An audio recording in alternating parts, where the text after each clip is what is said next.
All right. Welcome, good fighters. Coming to you live with a whole lot of connection, intention, and purpose. I'm Dr. Nash, aka the Art Healer, coming to you live. Mayor, aka the Art Thief. And we are very, very happy to present Dr. Chase Vazquez. Dr. Chase and I we all go way back. We are all students in the same class at Palmer College in Davenport, Iowa. And Chase and we spent a lot of time together. It was Nash at the beginning. Outside of school, really trying to develop our art, our science, and our philosophy together. I remember times before philosophy class at 7:30 in the morning, we'd meet up and go through some green books. We'd go through the Chiropractic Adjuster. Top to bottom, I've got so much love for this guy. This guy's helped me grow as a person and really inspires me in all aspects of my life and as becoming a chiropractor and being the best chiropractor I could be. So a few things about Dr. Chase that a lot of people don't know. He won the Academic Excellence Award at Palmer, and he'll tell you a little bit more about his story, but it's quite phenomenal to hear his journey and his path that he's walked to even receive that award, to be nominated for awards like that. It's just quite amazing the changes that you can make when you really become in line with your connection and your intention and most of all your purpose. And that's a very powerful message that can really make a dramatic change in not only the things that you can achieve, but the impact you can have on others. Because above all else, this guy's out here impacting not just lives of people around him, but people across state lines and people who are going to impact a lot of people in the same way. So, Dr. Chase, why don't you kind of tell everybody a little more about yourself and a little bit about what you got going on? Yeah, first of all, thanks for having me on. It's actually an honor, and of course for the kind words. You guys obviously shape what I do just as much as I shape what you guys do. So yeah, those early mornings, waking up before school, getting this philosophy class, doing the early chiropractic adjuster training. Yeah, it changed everything, right? Doing the work, what you do outside the Palmer curriculum, the chiropractic curriculum is actually what's going to make you the great chiropractor. So wouldn't have had a better team to do that work in that third, fourth, fifth curriculum we were adding in on top of our in-school curriculum. So super honored to be here and help, provide another curriculum for young doctors coming up, right? So Dr. Nash kind of introduced a little bit, quite academically awarded as far as going through Palmer. Got a couple things behind me of things that I was able to do while going through the Palmer curriculum, but it actually wasn't all that way. When I was young, I was not welcomed. Let's just say that. I remember before I was like 10, I was at my neighbor's house and I had so much energy and I was so loud and understimulated that his parents actually kicked me out. They're like, you can't come hang out here. Like, we don't want you here. Like, you have too much energy. And I was kind of like, oh, wow. I can't authentically express who I am. Like, my purpose is to have energy about things that make me so happy. And I am happy. And you're telling me this is wrong. Okay, that's interesting. Fast forward, maybe, a couple years later, and I was getting babysat by a really close family friend.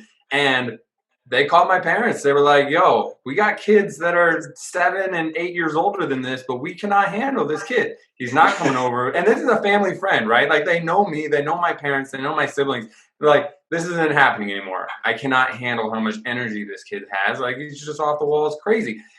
And so kind of from a young age, I was told that, like, being authentically who I was not appropriate. That, like, in school, I had to sit down, shut up, and just fall in line. And I think that really inhibited my growth of connecting to what my purpose is and living with intentions that are appropriate to fundamentally who I am from a very, very young age. And, not only is this happening to me, but, through a systemized school system, I think it's happening to a lot of people. And it would get to the point where I would be in school and I would be like folding origami and drawing, and the teacher would be yelling at me for not paying attention. And I'd have to kind of look up and be like, you just said this, and that. I need to do more to pay attention, because if I don't fiddle my hands, fold origami, draw, I'm going to be talking, doing way more because you're not stimulated. and they really just didn't understand it. But, luckily my mom kind of started to understand it at the time. So eventually, fast forward, I fail 7th grade. I'm just like, I can't pay attention to this teacher. She's like old school dinosaur, old school teaching methods, and it's not working. So academically, I'm obviously just getting C's and D's all the way through school. I'm never academically gifted. Eventually go to summer school. Teachers are kind of passing me just so I'm out of their hair. High school, I'm finally like, okay, right when wrestling season starts, I can pass classes just because I want to wrestle. So other than that, I'm sitting at the D, F mark. We'd get to sports, and then they'd bump up to a C just because I had a purpose, and I was wrestling. And that gave me enough juice to actually do the work. Don't know what I want to do after school, high school, community college. Okay, take classes just for the sake of getting a piece of paper. Undergrad, still taking classes just for the sake of getting a piece of paper and, working full time. So I didn't graduate undergrad till I was 24 years old, right? And then a lot of experimentation, maybe a little bit of too much drugs. At one point, definitely did not have a home I lived in, kind of bounced around, a couple of couch surfings. Luckily, I had great relationships with some people. And eventually, I started working for a chiropractor, and I run his exercise rehab program. And then eventually, I started doing his books. And I kind of get bored. I'm like, I need more than this. Like, I'm allowed to help patients, and I love helping patients, but I don't get to decide their care, and I can do more than what I'm doing here. And that's when I made the decision. It's like, all right, I'm going back to school, going to chiropractic school, and I'm going all in. And from there, it was like, it was easy to have a 4.0. Like, it actually did not take effort at all, which was the weirdest thing because I always kind of thought I was stupid. I always thought I was bad at school. I always thought that, like, I wasn't good enough to do these things because of what maybe teachers in my past had told me. But in all reality, the hardest curriculum I was ever in was easy for me because I was connected with myself on what my purpose was and what my intentions were. My intentions were that by the end of this, I will look at a human body and I'll be like Neo from the Matrix. I will see your DNA running down. I'll know exactly what's happening in you, and I will be able to help you. I will be able to help you naturally, and I'm going to be the best doctor I can be. And, it was really this point where I decided that, life comes from me and not to me. It's not like, hey, this is happening to me, but like, is my decisions that life comes from me that it all changed. And that I was actually connected with the life coming from me, that I had power over all of my situations based on my intentions of how I go into every single situation so that I can actually live to my purpose 100%. And we all have different purposes. We all have different voices. Like, my voice is not the same as Nash's voice. It's not the same as Dr. Gates' voice, right? It's all a little different. And yours is different as a student, even as a chiropractor. All chiropractors' voices are different. And you know what? We all have to learn in different ways and serve people in different ways. And if we try to fall into these cookie cutter programs, we end up having our true purpose actually kind of stomped out for somebody else's dream, somebody else's purpose. And guess what? Somebody else's dream and purpose is not going to make you happy. And quite honestly, there's a lot of dropout from the chiropractic profession. And it's because old chiropractors saying you have to do it this way, eating their young, saying like, hey, you got to work for no money, overwork, and I'm going to destroy your self-confidence and self-worth, and you're going to drop out of this profession before you even make impact. And so, as a young student, that's why it's so important to connect with, what is your ideal purpose and can you create it? Yes, you can create it. And it doesn't have to be what anybody else created, even if they're the person that got you into chiropractic. What I do, far different than the man that got me into chiropractic. So, yeah, long story short, a bridge version there. A lot happened in between, but pretty much, yeah. No, teachers calling me dumb, yelling at my parents, saying, "Hey, this kid's going nowhere. He's gonna be homeless or kill people and end up in jail." To now, I train some of the brightest young students and make impacts on as many people as I can. So. Dude, phenomenal. Wow, we could just stop the show right there. That was awesome. I think we got our little snippet that we can add for the teaser, bro. All day. That's awesome. Dude, the concept of like people thinking you're dumb astounds me because of just like, I mean, what I know of you from school, that just like doesn't even comprehend in my mind. And for all those listening, Dr. Chase was always the one that was asking the deep questions in class and the questions that nobody else would probably think of. Just operating on another level than me. I don't know about Dr. Nash, but definitely than me. Bro. So thank you for sharing that, brother. That was awesome. Yeah, yeah. And, you know, it's kind of interesting as far as getting ready to connect to people, right? And we as chiropractors, we all want people to connect with us on our version of chiropractic. And Yeah. in my opinion, that's kind of what's getting us to this, hey, 10% market share. Less than 10% of people have their next chiropractic appointment scheduled, right? And Yeah. that's because we say, hey, here's my idea of chiropractic. Let me shove it in your face. Get it? Get it? Get it? Don't you get it now? As opposed to like, hey, let me tell you my story. Here's my version of growth. This is the hero's journey for me. And guess what? You can go through it too. What's going on? How can I help your needs and correct the cause of your problem? And most chiropractors are like, hey, let me tell the story. Don't you get it? Come on, don't you get it? Buy in, don't you get it? And that's what our mentors have all done, and they've only ever gotten 10% of the market share. So to me, it's kind of time to start doing something different and start to tell our unique story of correcting our cause. And you know, it's right along your guys' topics that we love to connect with. Connection to yourself, your intention with every moment you're in, and your purpose. And the second that you actually can meet somebody else on their current level of connection, their current level of intention in changing their health paradigm and their actual purpose, because that's why people are going to buy chiropractic, because, hey, this back pain is affecting my purpose. This situation is affecting my purpose. I no longer can fulfill my duty as a mother. That is my purpose. You need to connect with them on that, not natural life, natural health. You don't need pills, right? So, I mean, I'm all about it. I agree. That is my idea of chiropractic, principled chiropractic for sure. But is it gonna help us sell and change more lives? And so that's why I think, you know, when most people view me, especially even as a student, only knowing me as a student in chiropractic, they're gonna be like, wow, that's just that quack down the street. That's just like, they just have this really extreme view of what's going on. But that's because, you know, a lot of those people haven't been presented with my journey from where I was to where I'm going. And until we actually present our journey of where we were to where we're going, and how somebody else can have that journey of where they were to where they're going with chiropractic, we're never going to be more than that 10%. And to me, that's how we make a better world. More chiropractors making more money, treating more people can have more impact. Because guess what? Poor chiropractors can't change the world. Money has its place. And really going off of, you know, just how eloquently you put it with when you're connecting with people and really not shoving. No, we're losing Dr. Nash. What's that? Oh, you lost me. Okay. Am I back in? We were losing you for a bit. Okay. Yeah, so what I was saying was really with what you were saying, Chase, about really trying to shove down people's throat your idea and your concept of chiropractic and your concept of how you can help them. It's really so much more profound when you can really help somebody understand that what you're doing is really truly helping them do what they love to do with their purpose, right? And right now in this present moment, yeah, that's super powerful. And the beauty of it is it's going to not only help you do that now, but also in the future.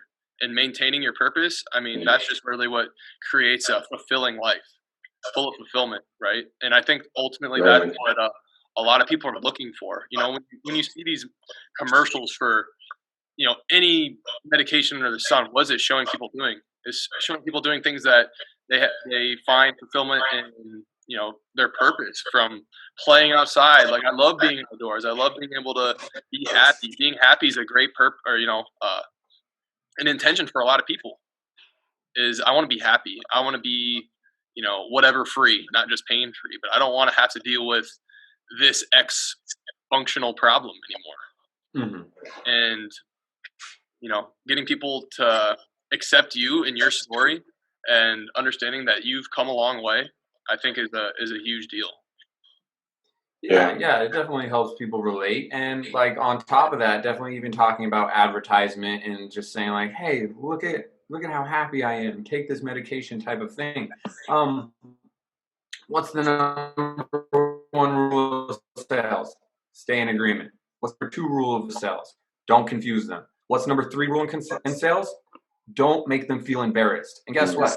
When we shove a paradigm of natural health down somebody's throat who's been living in a paradigm of pills and medication and medical doctors that don't see eye to eye in what actual health is, that's embarrassing. And we're never going to make the sale if you make them feel embarrassed and confused. And by going straight to an opposite paradigm, what's it going to do for us? So getting back to their intentions, connecting with people, somebody walks in your door through a Facebook ad, you connect with them, you ask them what they do for their job. You ask them what they do for life and fun. And then you ask them, okay, well, what can I help you with? And they're like, my migraines are bad. I'm like, okay, well, most people that have migraines for the last 3 years and they're just now getting treatment, it's because the migraines are stopping them from doing what they need to do. They love to do. So they're like, I've been super crabby and unconnected with my children. I'm like, hey, that's not okay. That's your purpose in life. You feel fulfilled as a mother. We need to get this solved. That's all they care about, that you can solve their problem. They don't care that the brain travels through the spinal cord, connects to every organ. They don't care that the dura has a connection straight to the suboccipital muscles, and that's why occiput adjustments help so much with migraine. They don't care. They care, can you help their problem? And through building credibility by helping their problem, you can then slowly solicit them what a real natural lifestyle is. You can slowly solicit them what it's like to actually live healthy. You can slowly solicit them by talking tick what it means to be natural and correct the cause of your disease, whether it is in the mental, the physical, the emotional, the relationship, even the economical. There is a cause to that disease, and you can correct it naturally, but you're not going to do it by making somebody feel embarrassed. And I think for me, that was a big hurdle as a student, because I was just like, if I can do this, if I've gone from where I've gone to where I'm at now, I can just explain this. I know it so well, I can explain it. And that just wasn't true. Like, I had to humanize myself and be like, hey, guess what? This is how hard it is to make this growth, and I know it's hard. And I'm not going to tell you how it's going to happen, but just know I can help. So let's get started. Right.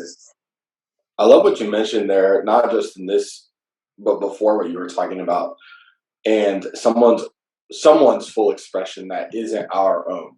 Okay, because when we do as chiropractors want people so badly to get the big idea that we don't even stress the fact that their operational fulfillment in life is different than ours.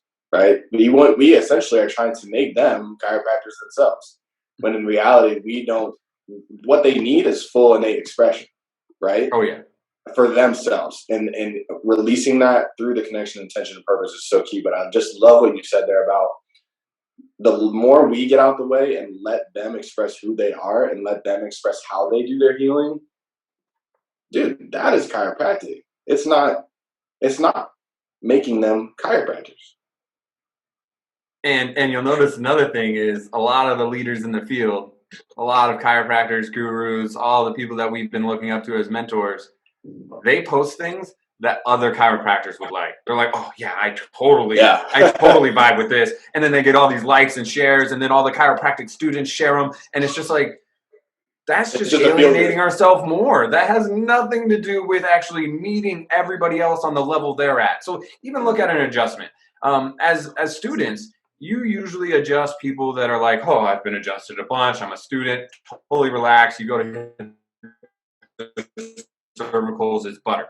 As a doctor, try to hold people's heads and they all tense up and they're like, I am not accepting of this adjustment. And how much harder is it to make the adjustment when they're not accepting of it? And it's the same thing with sales. It's the same thing with somebody becoming we have to meet them where they're at. Your adjustment should be to the degree in which somebody is accepting of the adjustment, or else you're educated on them still, as opposed to actually allowing their innate to be free. So same thing with sales, same thing with talking about chiropractic, same thing about being able to make relationships with people for chiropractic, to improve chiropractic. You meet them where they're at. You don't ask them to meet you where you're at. You can't come through and just say, hey, this is how we're going to do it. You say, hey, what do you need so we can do it? I love that. Do that for you. Dude. Yeah. Phenomenal. How can we do it? Wow. Really, when you were talking about that growth period too, right? Where it is a struggle because there's so many different things. I mean, even like think about like a tree, for instance, right? Like growing is not an easy process. There's a million things trying to hold that tree back from growing up. And same goes for character and anything else you're trying to do in life. There's a million barriers. There's a million things that can be distractions.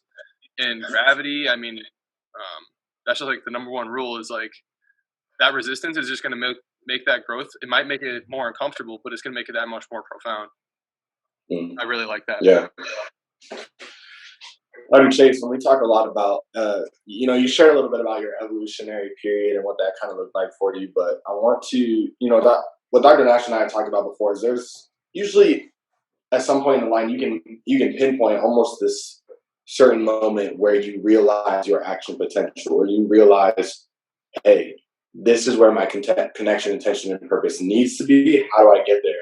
Is there a time when you can kind of isolate to that moment to where the switch was flipped? And would you mind divulging into that a little bit? Yeah, it's kind of a two-part situation. So right out of high school, I had a wrestling scholarship, and I didn't take it because I was like, all I've ever done is go to school so I can wrestle. So I need to go to school for going to school. Turns out I still didn't grow up and go to school to go to school. I went to school for a piece of paper. But I was coaching a high school wrestling team. I was 18 years old, and they actually got like 6th in state the year before. The 2 years I coached them, they went to 3rd and 2nd. So I felt like I made a big impact, and I was able to connect with the young kids. And I remember saying, man, I'm going to go to school to get a job that allows me to coach a wrestling team so I can be happy. Because impacting other people, coaching other people, mentoring other people to succeed was the thing that made me feel the most fulfilled. So right at that moment, I knew coaching, mentoring young individuals to become their highest potential and watching them win was going to be everything for me. Like, there was never going to be anything more than that.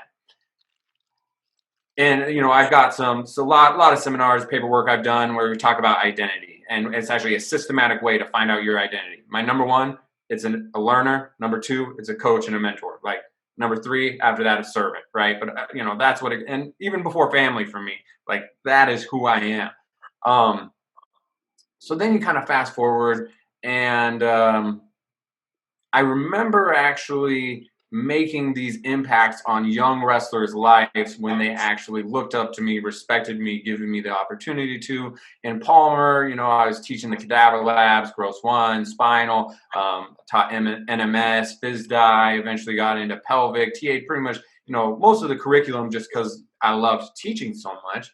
And it got to the point where I was teaching some technique at the Pi Kappa Chi fraternity, and people were like, man, I actually already took pelvic, but you just explained that so much better, simply. And I could not, for the life of me, understand why my line of drive was this or that before you said it. And in my head, I was like, I'm here to make better chiropractors. Like, this is happening. Like, yes, do I need to share my gift to my patients? Absolutely.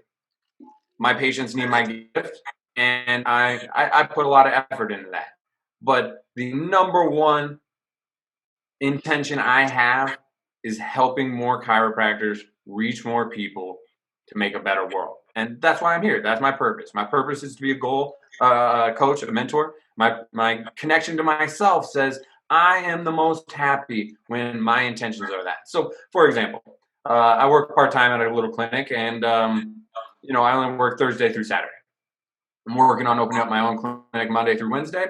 And I'm also working on building my seminar. I've actually already built a seminar. I've served about 50 students in the Palmer Davenport, which ends up being out of the 900 students there, 6%, considering the fact only 30% go to seminars. I actually have a good size of the market share already for, just starting in last October, some 25% of the market share, really. So pretty proud of that big growth there. And that is what, when I wake up, it is so much easier for me to be up at 5 a.m. and working on spreading the word of chiropractic to make better chiropractors than it is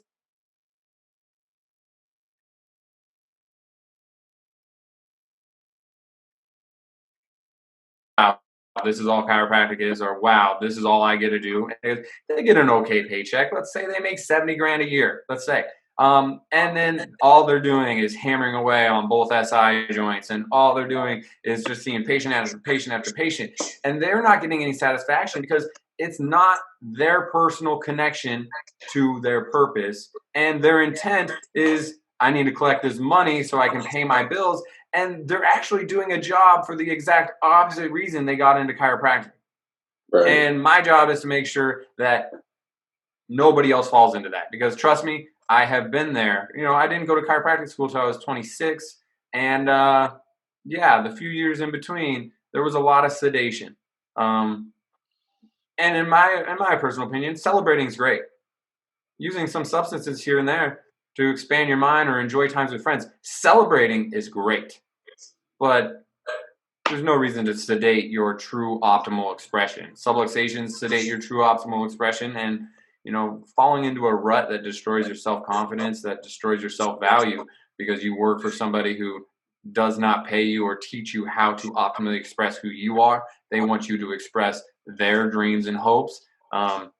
It is never going to help us get a higher percentage of market share. It's never going to help us change more lives, and it's never going to ultimately give chiropractic the respect it deserves. So what's the Einstein insanity? Keep doing the same thing and expect different results. So, I'm never going to give up on principled chiropractic, but the way we package principled chiropractic, we got to start thinking that it's a little insane if we think we're going to get over 10% doing what we've been doing. For sure. Right. And honestly, it's creating a frictionless process, like in communication, that people feel friction when you're almost like, it's not that you're talking down to them, but in a way, like you talked about before, it's confusing. You bring up all or these embarrassing. Yeah, or embarrassing. Or it's like, I don't know that. I've been doing all these things that he tells me I shouldn't be doing. That's embarrassing. Like I do care for my family and my body. It's a thing that that communication, and it's almost like psychology behind it that really should be emphasized, especially, not just in chiropractic school, but as the more we get into practice, Yates and I, and you especially, Chase, that's just like the number one way that you can really help people, and spreading the message of chiropractic, getting that beyond that 10%. That's how, in my opinion, and thanks to you, that's really how we do it. Lowering the barrier of entry. Yeah, and you don't have to be me for me to help you. Yep. And a lot of us is like, this is a one-way contract. It works this way or it doesn't work at all. And it's like, if we really break down to this idea that my priorities are your results followed by my reputation, in that order. And guess what? As long as I'm actually working for your results, my reputation will follow. But you're not going to get the results if I'm berating you, making high barriers of entry, and confusing you or embarrassing you for not understanding the fact that you have to do your at-home exercises, that you have to lose 50 pounds, that you need to stop eating all this processed. If that's how I'm coming at you, there's never going to be any change. It's got to be a low barrier of entry into the change, or else it's and that's for everything. That's even for you students, right? For you to choose chiropractic school, you either were born and bred into it, or you had this moment where you broke down a ton of barriers, and that is uncommon. Most of it happens over time because you were bred into it. You had a family friend, you had a parent, you had somebody that mentored you along the way for a long time, and they slowly broke down these barriers of this idea that, man, what everybody else is doing for health is actually super inaccurate. Or you had a huge aha moment where you spent thousands of dollars on migraine MRIs and medical doctors and prescription pills, and you're like, none of this works. There has to be something else. And it was a huge aha moment. And we love those huge aha moments in our lives, in any sort of barrier we need to break down for change, but is usually not how it happens. Every once in a while, somebody hits a grand slam at baseball, but more often than not, it's a single after a single, after a walk, after a single. And finally, once we just have simple success, taking small steps, the big results happen. Yeah. In game, it's a bunch of battles, it's a bunch of battles that make the war, right? For sure. Real quick, sorry, Nash. Real quick before we forget, can you shout out your seminar real quick, Chase, so that people can hop on board, man?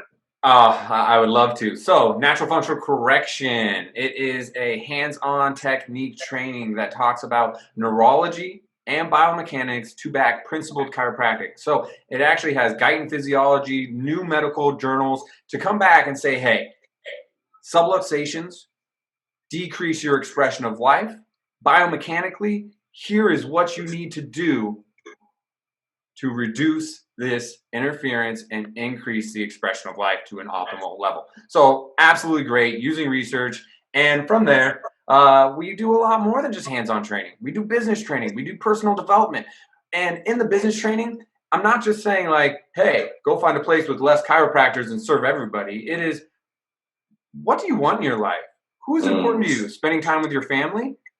Is it serving this specific population? Is it being in the sun? What is actually going to make you the happiest? Because when you are happy, you will do your best work. If you're not happy at home, you will burn your business to the ground. So I go through a systematic process of finding your identity, what you need to be the happiest you can be to serve the people the most optimally, and go through these step-by-steps all the way to the point of telling you how to find what street you should open up your practice on. Is this business training in the Volume 1 Natural Functional Correction?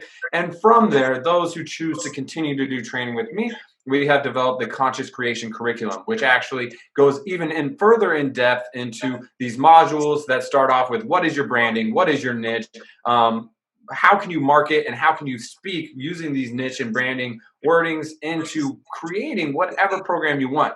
And right now I'm in the middle of not only making this for chiropractors, but now expanding it out to other sales and service providers, right? Because ultimately, the more people that are happy and feel encouraged to follow their dreams, we can have a better world, right? So when you actually love yourself enough to be true to your identity, that you're willing to be rejected by all the wrong people that aren't supposed to be in your life so that you can find the people that are supposed to be in your life, I think that's how we change the world. I think that's how we fix the world. Instead of this conformity, follow, let me not be a leader of my own life, but just go to school to get a job, to be a cog in the mechanism of somebody else's dream.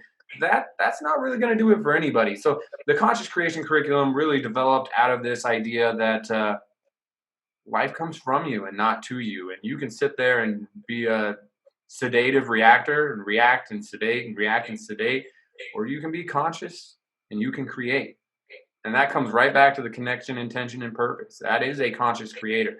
And, we have just developed a curriculum that, I've got a alpha pilot study going with 4 great students at Palmer that are getting tons and tons of value out of this curriculum. And, I'm super excited to see them graduate and jump straight into exactly what their true voice and purpose is in this world, rather than being caught in a 15-year rut, being like, this is chiropractic. So yeah, Natural Functional Correction. If you want more information, the hands-on chiropractic page, Davenport, or you find me, Dr. Chase Vazquez, Facebook, nfc.seminars@gmail.com, or Dr. Chase at naturalfunctionalcorrection.com.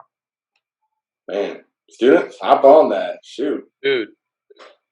Unlike that's some value we all need, man. Yeah, I mean, you can't find that anywhere. One last thing there, for your listeners, because they're already going out of the way. Normally, I charge $395 to attend the Volume 1 Natural Functional Correction. I'll go ahead and take $95 off your ticket just for people who find me through this seminar or through this podcast. If you find me through this podcast, whenever the next seminar comes up, I don't care if this is in 5 years and you just listen to it, I'll take $95 off. You can come for $300. So, that's like 18 hours of training, and that includes a 2-on-1 session.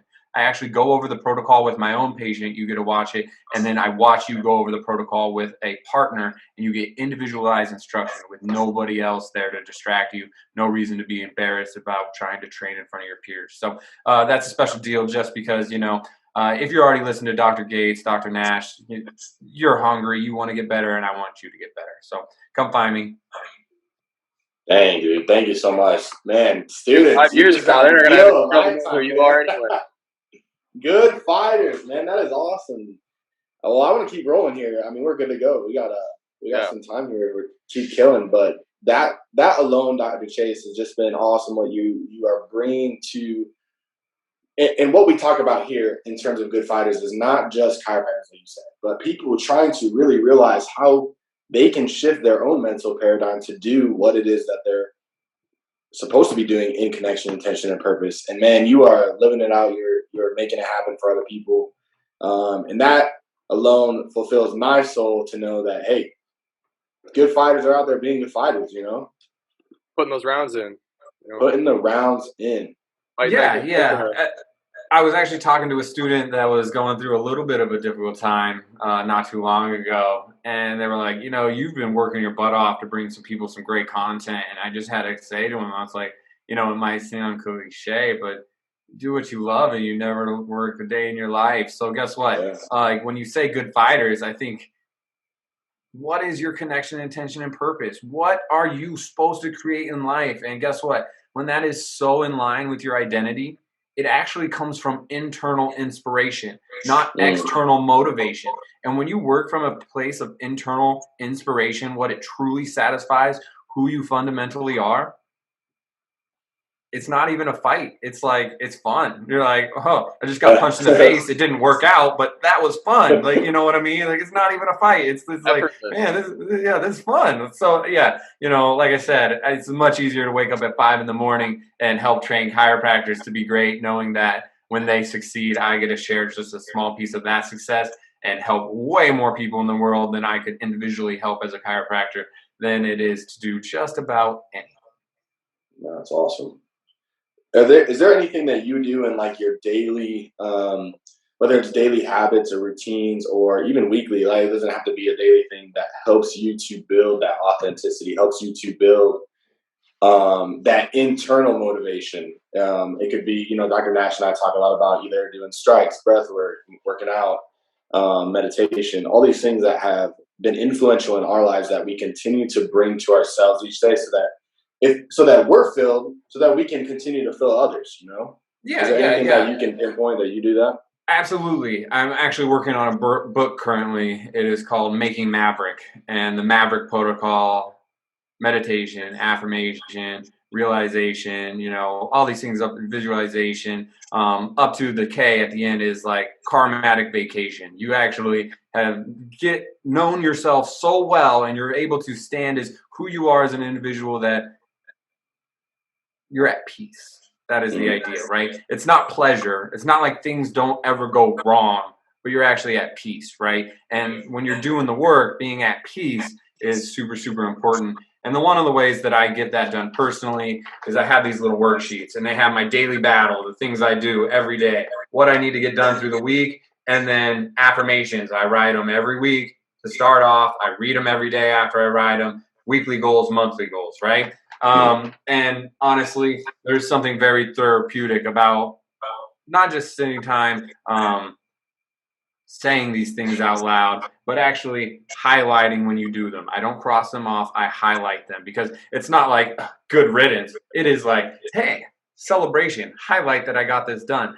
In addition, I actually keep all these. I have like 60 of these filled out. I started doing them when I was in chiropractic school, and you can actually look at my ability to do more work, and you can actually look at the facts like, man, I missed meditation and affirmation 3 times this week, and I also missed 10% of my weekly to-do list. Oh, I hit all my affirmations and meditations this week. Wow, I hit 100% of my weekly to-do list. And within that, there's a couple books that I've read, specifically Garrett White. He's a coach for successful male businessmen who maybe don't quite put in the work with their family that they should have. And he talks a lot about having the balance between body, being, business, and family, your relationships with the people that need it. Because, it's pretty normal to find yourself to be a two-dimensional man. I'm good at business, I'm good at exercise, or I'm good at family, and, I'm good at my own personal happiness, but I treat my body like crap and I can't make any money. But it's very rare to find somebody who actually, and then it doesn't have to just be a man, it just happens to be the mentor that's his target audience.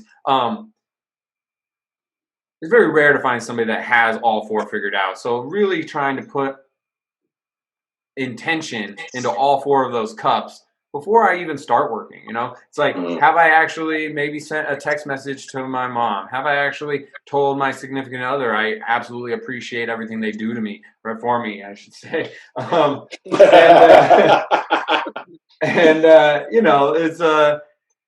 It is absolutely just like a very, very important step for me, is to not only just think about the things that make me the most happy as far as business wise, but am I filling up the other cups that make me a well-rounded individual prior to even getting into it? And nutrition, things like that. I love vegetables, and that's a new thing for me. I ate a bunch of fast food right out of high school, right? I'm new in the last 10 years, but yeah, One thing there's a lot. yesterday is like the difference between affirmation and activation.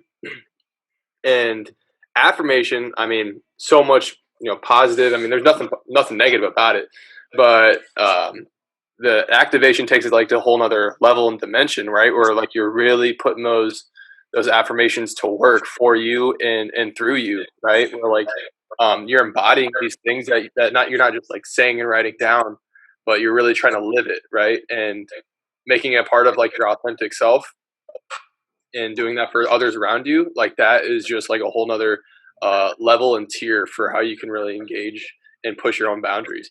Yeah, and I think a little cheat for that activation step is write your weekly to-do list right after your affirmations, right? If you write out 10 different affirmations or one long affirmation, whatever you have, you're like, man, I'm affirming this is the person I'm becoming. What are my action steps to get there? Let's write my weekly to-do list. Oh, if I'm affirming that I am accepting of money, I respect the money, and money is just a monetary value of the value I bring to other people's lives. Step 1 on Monday, bring value to people's lives. How do I do that? And that, it's just a little cheat to make the activation actually more tangible, right? Because Totally. like when we get back to the simple success doing small steps, the grand slam doesn't really work and it's daunting. Well, when you say, I affirm I'm becoming this person, well, if that's the end result, this end all be all great thing, like, you have to break that big goal down that into small steps. And that's where it's like, I really like my whole weekly goal, my monthly goal, maybe even my yearly goal sometimes, including even my purpose. Like I write my purpose out a whole lot. And so, staying on track, being able to do the things that we need to do to, fight the good fight, as we would say here on the podcast, then yeah, you have to have a little cheats and ways that you organize your things so that it's not just a dream, but how do you actually take action steps to get results for that dream to be your reality? Totally. And like to really have like we've talked about 12 Rules of Life by Jordan Peterson a good amount on here, and one thing he talks about is you ask somebody what their tell me what your goal is in life, right? And somebody will tell you, or tell me where you see yourself in like 30 years. Oh, I'm on a beach drinking a margarita. It's like, that's not a goal. That's a postcard. Right? Like there's nothing substantial about that. You could be a bum doing nothing. And you could do that. Right. Kind of going back to like talking about that grand slam. There's so much that goes, I mean, into the grand slam, you need to have guys on base, right? You need to get in those small little wins to even have the kinetic potential for that grand slam to like really bring everything all home. So there's a lot to preparation. I mean, I think that's a pretty overlooked part, especially for some students going through school. It's very easy to get caught up in like the day to day. I just got to get through this today, right now, and that's it. But there's really so much more behind it that you could really be setting yourself up for further success and further fulfillment, especially finding with your purpose, being in line with your connection and your intentions, putting those guys on base proverbially to set up for that grand slam. I really liked what you said about right after those affirmations, writing down 10 things and 10 things on that to-do list. That's huge. That's awesome advice, bro. Thank you. Yeah, absolutely. And that's our goal here, right? More activation of those affirmations for everybody so that they can fulfill their purpose, because sometimes those purposes, when you realize them, they're daunting. And that's why it's so easy for people to fall in sedation. I don't know the truth behind it, but you hear the statistics that people who are alcoholics are likely to be more intelligent, right? Like they understand their true purpose, their value. They understand how smart they are. They're afraid to take action, or they don't know how, or they don't believe they can, and then they have to sedate it to not actually live with the misery that, wow, I'm not actually living up to my potential, and that sucks. So that activation step, super, super crucial. And perfection paralysis is what one of my mentors calls it. It's like when you want things to be perfect and you have this big idea, this big daunting goal that's huge, that can paralyze you. That's like, I know I can do it, but how do I do it? What do I do first? What's the next logical step? And sometimes you need permission to take that next logical step. And that's why I think everybody needs a mentor. Everybody needs a coach. Everybody needs somebody to tell them, like, you can do this next logical step. And it's not even like the mentor or coach is there to tell you, you can do it all, but you can take the next logical step. Because a lot of times what people are missing is permission.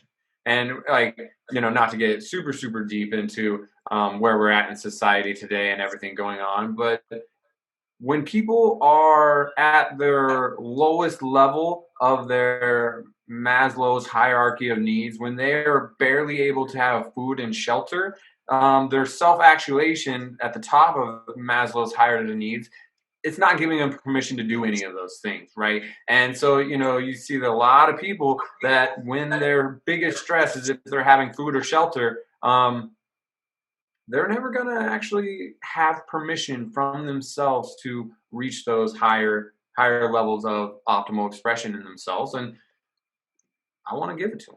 I want to give them permission. And I want them to know that they have permission. I'm giving it to them. So, everybody here that's in chiropractic school, whether you're practicing chiropractic, going to chiropractic school, you have my permission to do it. Because even if you have a completely opposite voice of me, even if you don't believe in principled chiropractic, even if you think things are the exact opposite of me, you actually following your true purpose, intention, beliefs, and connection to this world is better than you being a follower of somebody else's dream, purpose, intention. We talked about it before, Gates, with some of these I think they call them success zombies or seminar zombies that they go to all these events, right? They keep absorbing all this information, just have this identity built behind, the more I go to, that's going to make me successful. And I think a big barrier with those types of people who have these inclinations that those things are all very beneficial, but there's some sort of permission that some people do need that they don't realize to really enact and embody some of those things that they're really spending the time to really try and learn, right? Go ahead. I was just listening to Andy Priscilla, and obviously we reference him a lot here. Just discussing about they were talking about different seminars that they went to, and you have those success zombies that maybe go to the same seminar multiple times, and they don't execute based on what they have. But then you also have the converse aspect too. If you go to let's say you went to one seminar your entire schooling career at Palmer, but you invested and you did all the actionable steps, you produced and executed every single thing that you went over at that seminar, you would be more highly successful than somebody that just goes to 10 seminars and doesn't do anything with it. And they were talking about that. And I think it's just so true because we go to a lot of, there's a lot of seminars available at school.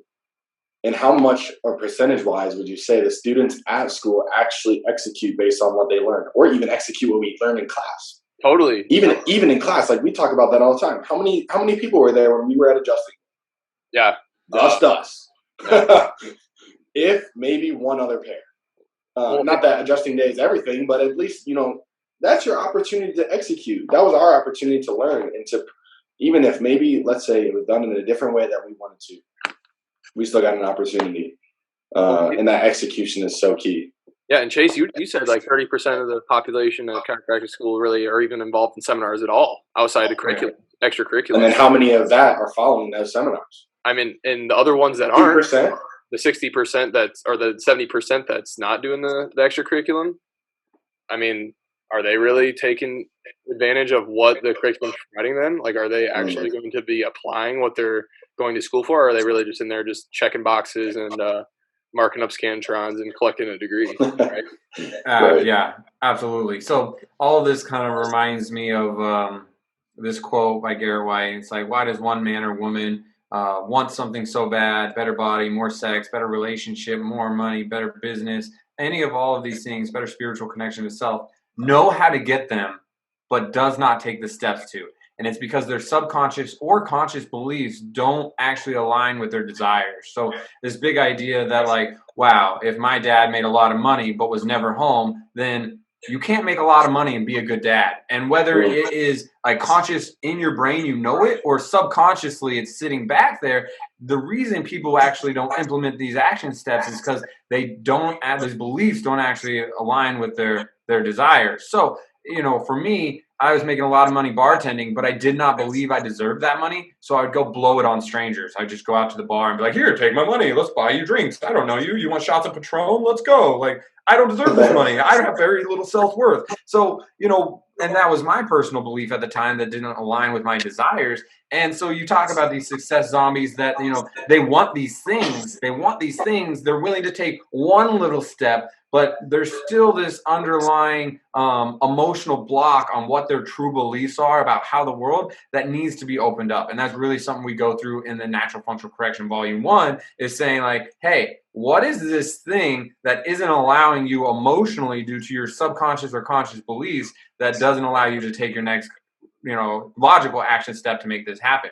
Another thing I would like to just, you know, toot my own horn and shout myself out, right? I actually have videos of every single adjustment I teach. I have videos of my neurology, and it is on a private Facebook page you get access to after attending National Functional Correction Volume 1 one time. So most people, they're like, hey, come to my seminar. You want my videos? $1,500, right? One time. So it doesn't matter if you're a first try student, a 10th try student. I don't care. It doesn't matter if you're a practicing doc. If you take this seminar, you will have a lifetime access to all this information, including revisiting neurology, revisiting biomechanics. So, you know, unbelievable opportunity. And, you know, as much as I want to continue training everybody and I want them to come to multiple of my seminars, I'd rather provide new value. You can train this on your own time. I gave you all the content. You've seen it live. Go watch the videos. Go through the workbook again. Next time we meet, it's going to be new value, new content. And I'm not going to take your money until I'm ready to deliver on the goods. That's fire. And I think so many of us as chiropractors, we oversell and underdeliver on those goods a lot of times because we're so focused on the monotony of it without the connection, intention, and purpose. Because so many chiropractors just getting around flying 7, crack, do this, do that, exercise at home, whatnot. Instead of, like you said earlier, you want a better life to be able to have a quality of life with your kids. All right, let's make it happen, you know, and actually go after it in that way. And letting them know you're going to practice too. You're going to do everything you can to deliver a proper adjustment for them. Absolutely. And that's kind of one of the things that, you know, I'm all about the cash practice, right? Is that the insurance doesn't get to tell you what you need to be healthy and happy so that you can do the things you love. The insurance is a for-profit business that says, what's the least amount of money I can shell out to continue to make money off of you? They don't get to decide what you need for health. You get to decide. You have to decide. You have to do it. And you have to have the intention of getting better. And I have to lead you, not tell you, but lead you into the decision that says, hey, I'm doing this for this. I can deal with the migraines. I can't deal with snapping on my children because I'm so irritable, right? So, and then that's where I saw this beautiful quote. I don't remember who it's by, but it was like, sales is something that happens for you, not to you. Like the only reason you ever sell anybody on chiropractic is to do something for them, to serve them. Like it's not like, hey, I just did this to you. I just manipulated you into, you know, overselling and under providing, right? Yeah.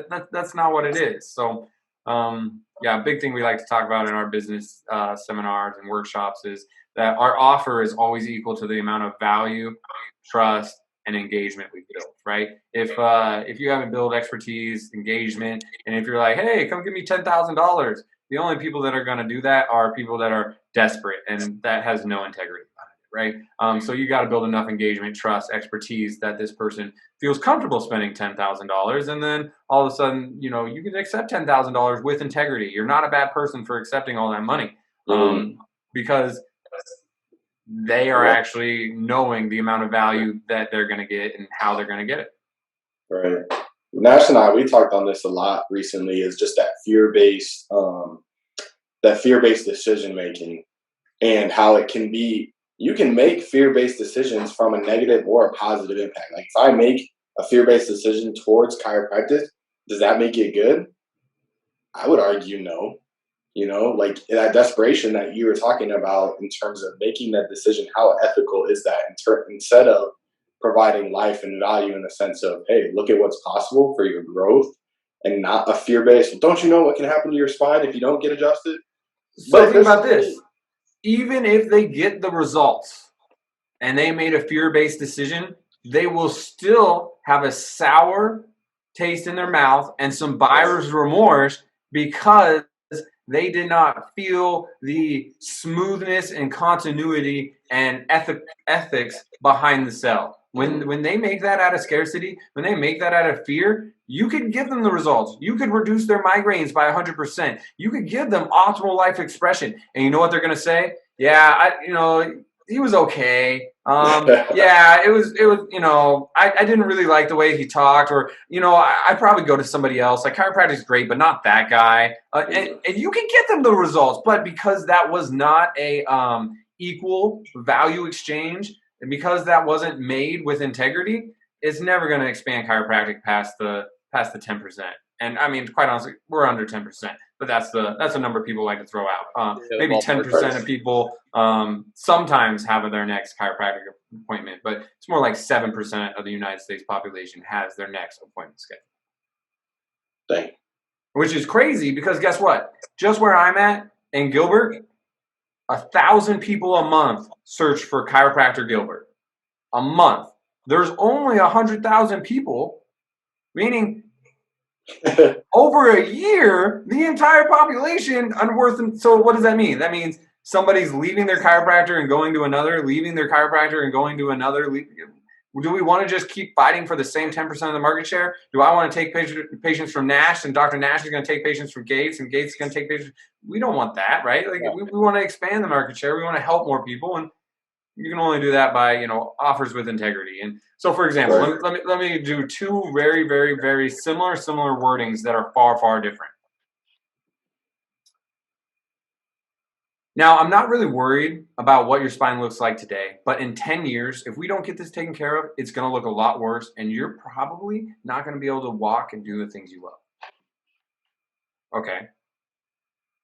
Let's change that script to, how old did you think you were going to be when you felt like this? I'm not saying like the future is bad if you don't get my care. I'm saying look inside yourself and tell me if you're treating your body how you deserve.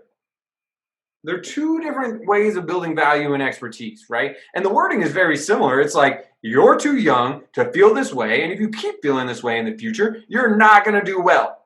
But one is allowing one person to decide the value of what this care is worth to them, and the other is me telling them the value of what this care is worth to them. Right.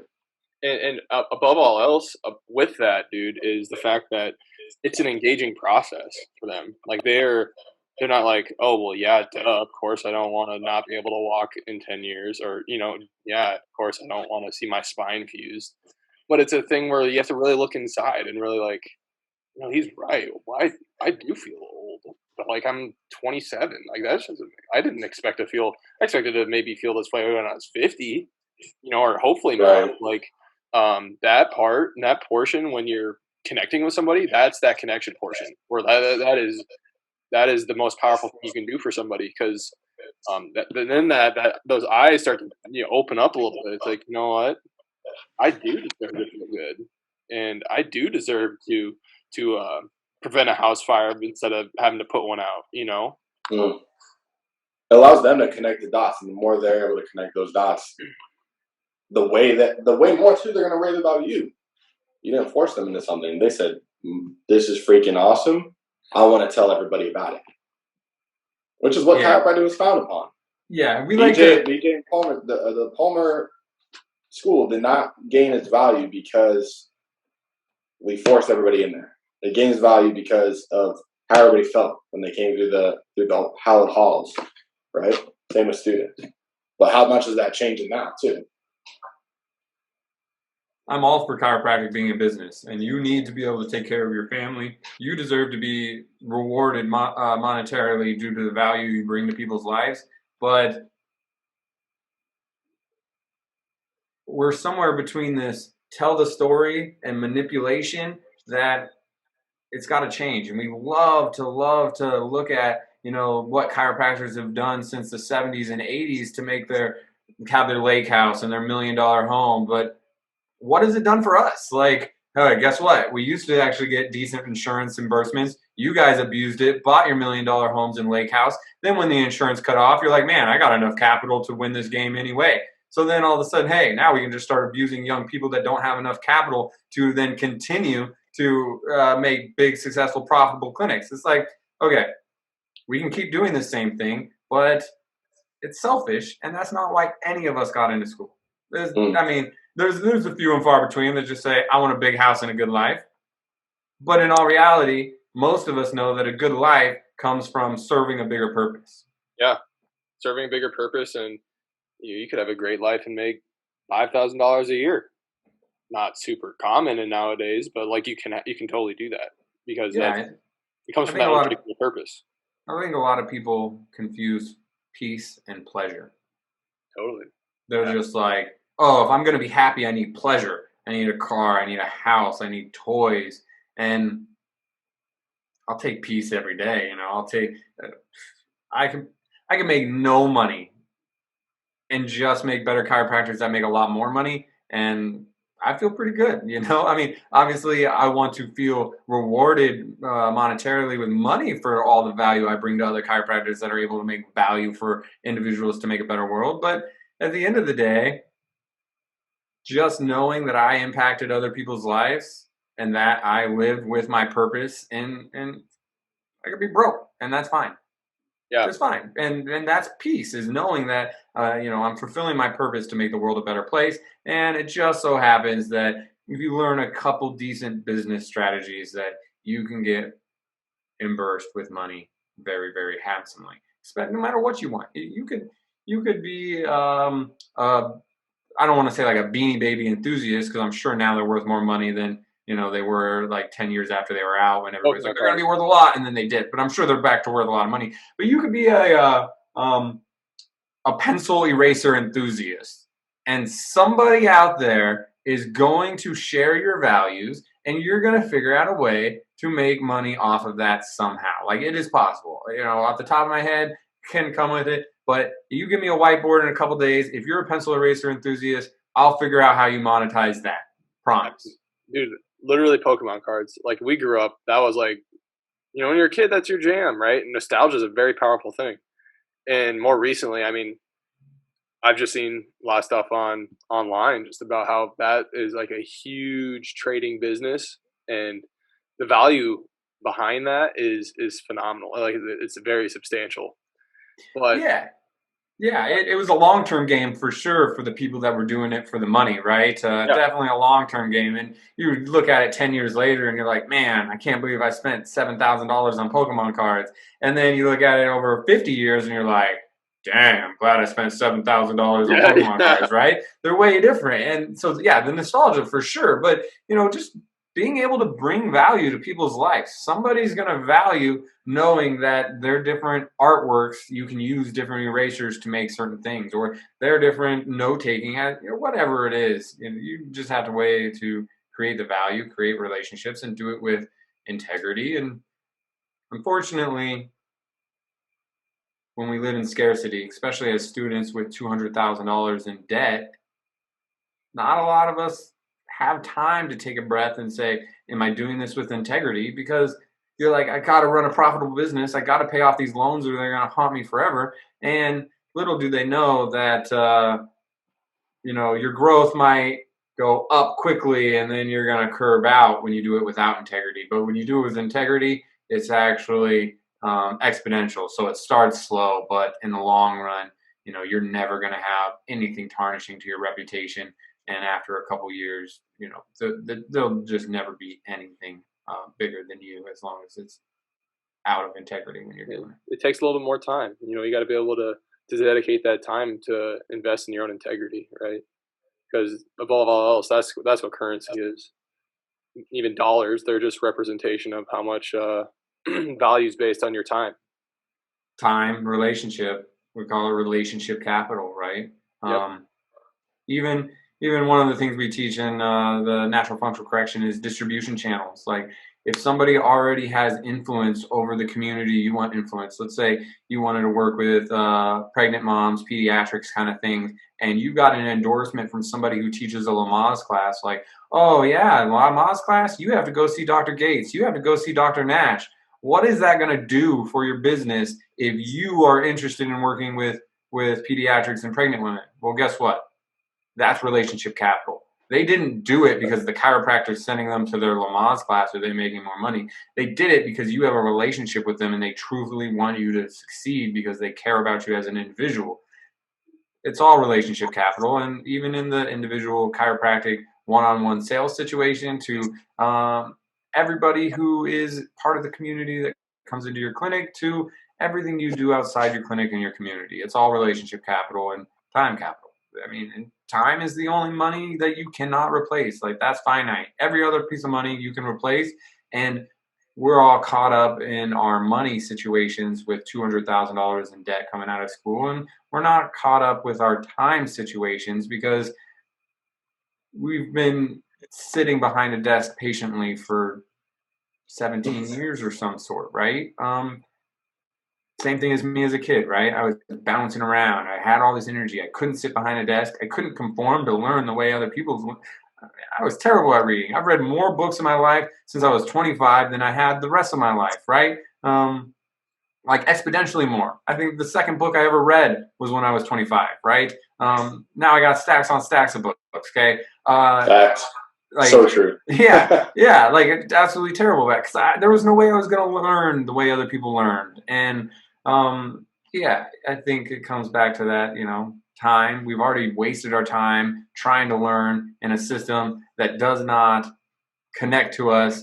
It doesn't align with our intentions and it doesn't fuel our purpose. So we don't actually see our time nearly as valuable as our money. But and quite frankly, we can always make more money. You can always buy another Ferrari. You never get a new body. You never get more time. That never happens. Like, you can't add on. Only subtract. So that time is something that I think once you truly become outside of the school realm, you get so much more.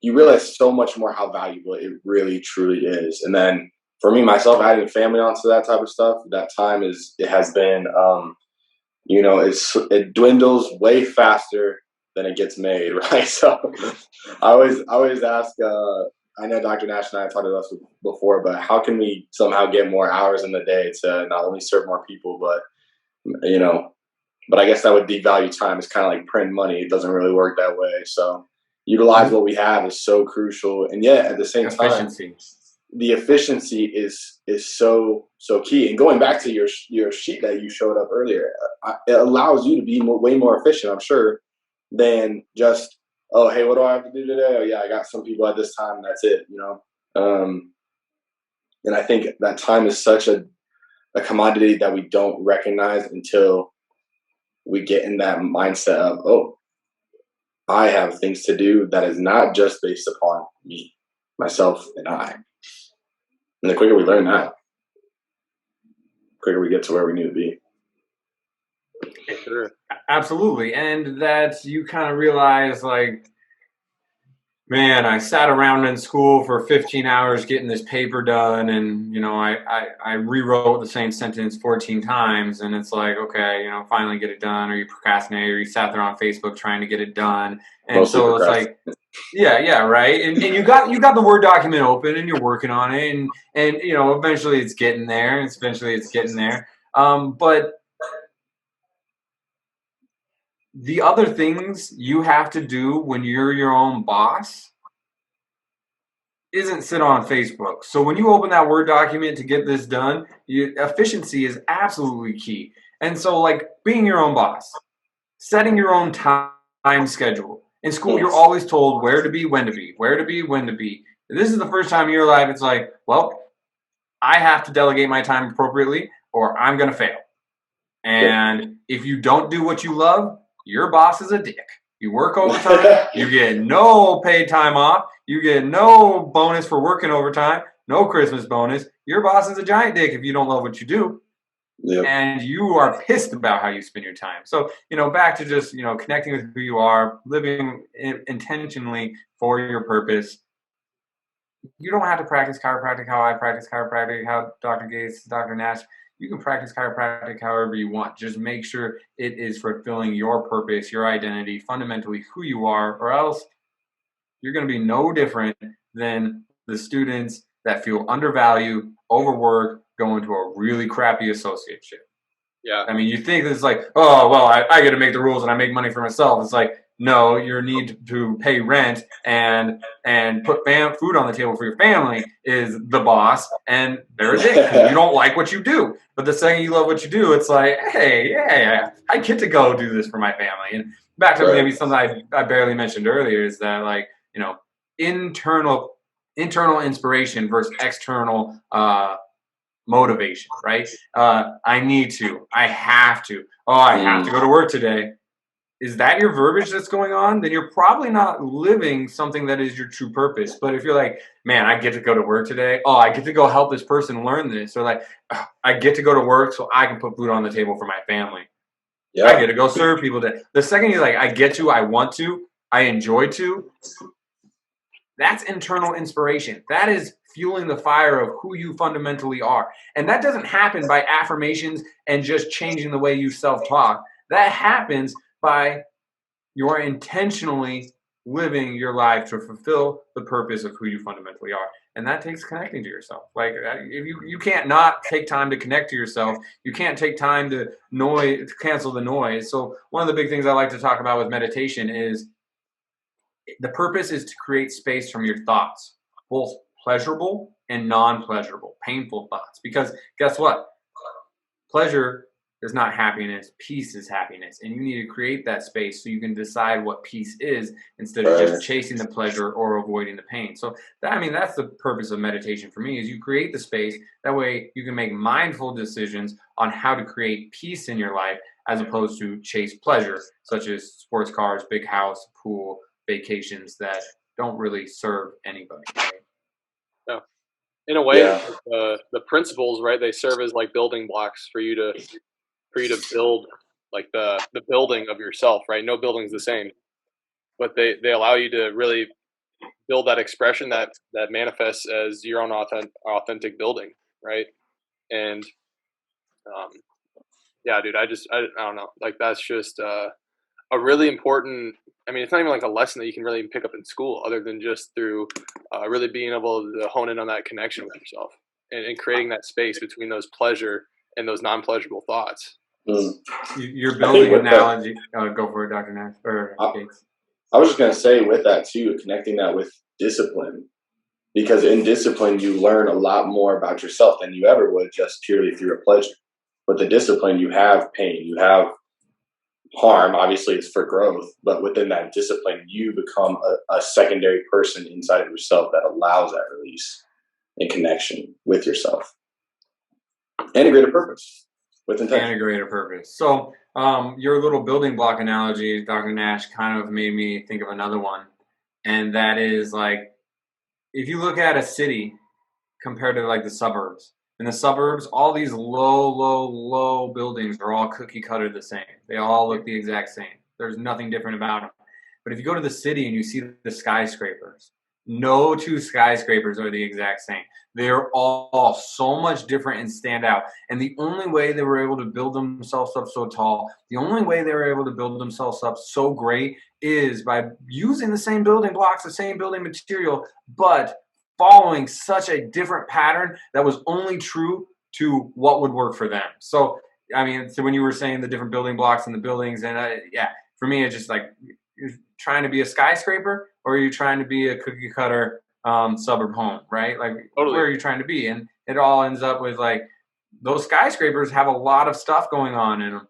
They're complex, but they often serve a bigger purpose. They often have a building that says, you know what, like, let's say, for example, like GoDaddy.com, right? Weird to name as far as a business, but they're giving people the opportunity to host their own websites so they can make their own business. That is a bigger purpose. I'm saying, wait, you too can start a small business simply enough with, I mean, that's a skyscraper that has some very complexity, bigger purpose than just making money. It's actually helping a lot of small businesses do things they could never do without that hosting service, right? So yeah, you use all these little building blocks to make yourself this unique thing. And then guess what? That unique thing, it's for so much bigger than just like being a giant skyscraper and making money. Because, that's the pleasure, not peace. And, peace is really making a difference in the people you love to serve.